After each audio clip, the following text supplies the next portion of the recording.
troisième fois de l'histoire de la Ligue nationale, les Bruins de Boston et les Canadiens s'affrontent en série éliminatoire. Les Bruins atteignent la finale de la division Adams pour la première fois depuis 1982. Ils ont utilisé la robustesse pour intimider les Sabres de Buffalo durant les 4 premiers matchs, avant de finalement éliminer les Sabres en 6 rencontres. L'an dernier, les Canadiens ont sorti les Bruins des séries pour une 4e année consécutive en l'emportant en 4 matchs. Le tricolore gagnait ainsi une 18e série consécutive face aux Bruins qui n'ont pas éliminé les Canadiens depuis le printemps 1943. Mais les Bruins ne présentent pas tout à fait la même image qu'à pareille date l'an dernier. Doug Keane et Bill Ranford ont cédé leur place à Régent Lemelin et Andy Mogg. Lemelin a gagné le poste de gardien numéro 1. Quant à Mogg, il a joint les Bruins après les Jeux olympiques. L'an dernier, le défenseur Raymond Bourque, vainqueur du trophée Norris, était pratiquement seul à la ligne bleue des Bruins de Boston.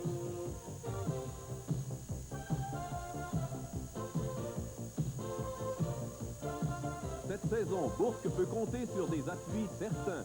Le jeune Glenn Wesley, 19 ans, s'est affirmé.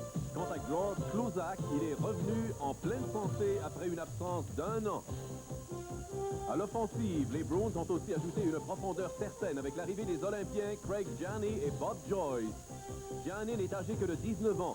Il a accumulé 5 points en 6 matchs durant la série contre les Sabres. Quant à Joyce, 22 ans, il a 6 points en 6 matchs éliminatoires.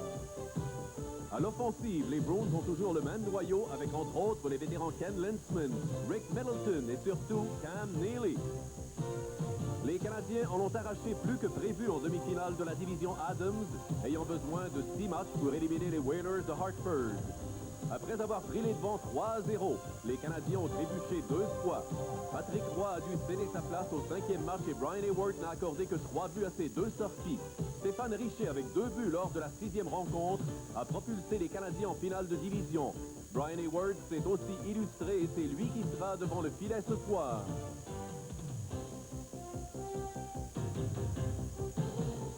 Mais les Canadiens se présentent en finale avec 3 joueurs clés en moins. Shane Carson et Matt Neslund souffrent d'une blessure au genou. Bob Gainey est blessé à une cheville. Donc la série qui s'amorce ce soir met en présence des Bruins améliorés, alors que le tricolore se présente avec un alignement décimé. Ce soir, en direct du Forum de Montréal, la soirée du hockey vous présente le premier match de la finale de la division Adams entre les Bruins de Boston et les Canadiens de Montréal. C'est une soirée passablement fraîche, même froide à Montréal ce soir, mais ne vous en faites pas, ça va se réchauffer drôlement au cours des minutes à suivre. Canadien-Boston, on sait ce que ça veut dire. Et Ken Lensman lui prétend que la formation des Bruins a été conçue, préparée en fonction cette année d'une victoire face aux Canadiens après 18 échecs qui datent maintenant depuis 1943. Donc, toute une série en perspective.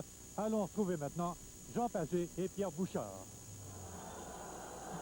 Eh bien, à votre tour, Pierre Bouchard, c'est un grand match, encore une fois, une finale qui commence. C'est une atmosphère toute particulière. Pierre, est-ce qu'on peut se risquer à faire une prédiction sur cette série? Je pense que dans cette série-là, les prédictions des deux côtés sont bonnes parce que tu analyses les deux forces en présence et ça s'équivaut. C'est pour ça que cette série-là, j'ai l'impression, plus que toute autre série, va jouer au niveau des gardiens de but. Ça pourrait donc devenir une série de gardiens de but. Est-ce que les Canadiens ont de meilleurs gardiens que ceux des Bruins? Ça s'équivaut 2 gardiens de but d'expérience du côté des Bruins. Andy Mogg qui avait connu une excellente série contre le Canadien avec les Oilers d'Edmonton. Brian Hayward qui a terminé la série très fort contre les Whalers d'Hartford. Et là, on voit l'ambiance. C'est peut-être cette ambiance-là qui va être un point positif pour le Canadien. Beaucoup de gens favorisent les Bruins pour cette série-là. Et les joueurs sont craintifs, nerveux. Jean Perron a préparé son équipe d'une façon différente. Donc, j'ai l'impression que les Canadiens, c'est peut-être le point positif pour eux. C'est donc un match fort important qui va commencer, mesdames et messieurs, dans quelques instants. Les caméras, l'équipe de production et l'équipe technique sont prêtes pour vous présenter cette première rencontre de la série finale de la division Adams qui vous parvient en direct du Forum de Montréal. Qui attire le défenseur, la rondelle est libérée. Et voilà Dallin, la façade du filet complètement déserte et la rondelle qui vient percer Andy Mogg. 3 minutes 33 secondes et c'est 1-0 Canadien. Il y a Tom McCarthy, Gilles qui s'en veut, il a fait Lui, de l'immobiliser s'il le fallait.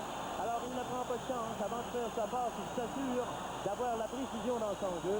Et c'est McPhee qui vient de nulle part, lui, avec sa vitesse qui va surprendre l'adversaire. Surveillez Chelios, la tête bien haute ici, attend l'arrivée de McPhee.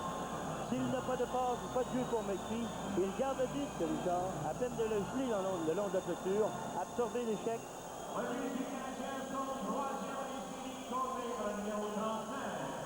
Les séries de la Coupe Stanley se poursuivent dans quelques instants à Radio-Canada.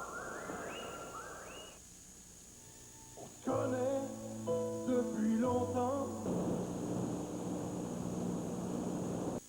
Revenons maintenant au match d'hier. Eh bien, les Bruins n'ont jamais eu de chance contre les Canadiens, comme vous le savez, lors des séries. Et hier, comme vous allez pouvoir le voir, ils ont été doublement plongés dans l'obscurité lors de la panne qui est arrivée en fin de première période. Mais grâce aux images de notre caméraman Jean-Marie Blanchette, on peut voir ici en deuxième Claude Lemieux qui a mis fin aux espoirs des Bruins. Son deuxième but des séries donne une avance de 3-0 aux Canadiens. Et puis, Lemieux revient à la charge. Surveillez ici le travail de Momesso qui sert d'écran, laisse la rondelle à Lemieux qui déjoue Andy Moog et c'est 4-0 pour Montréal. Et Bob Joyce, lui sans aide, marque enfin le premier but des Bruins avant la fin du deuxième engagement. Ici, Brian Hayward est un peu faible du côté de son poteau gauche et c'est 4-1 toujours en faveur du Canadien. Et puis, en troisième période, c'est Randy Burridge qui enregistre son premier but des séries avec l'aide de Reed Larson. C'est alors 4-2 pour le Canadien.